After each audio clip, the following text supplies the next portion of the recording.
My life completely fell apart a few years ago. I was married with 3 kids, Jacob, Olivia, and Tyler.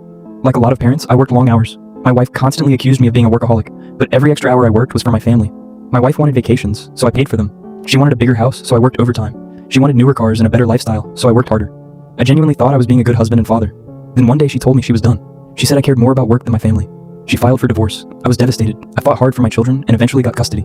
The divorce destroyed me emotionally, but I tried to move on. For years I wondered what I did wrong. Maybe I worked too much. Maybe I wasn't around enough. Maybe I failed as a husband. Years later I got a phone call from my ex-wife. She was crying and said she regretted everything.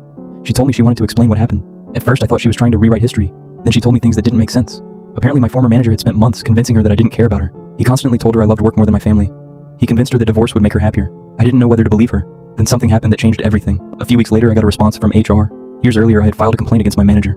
The investigation finally concluded. What they found shocked me. Not only had my manager been stealing money from the company for years, but he had a pattern of manipulating women. He had destroyed his own marriage. He had manipulated previous girlfriends. And according to the investigation, he had actively encouraged my wife to leave me. HR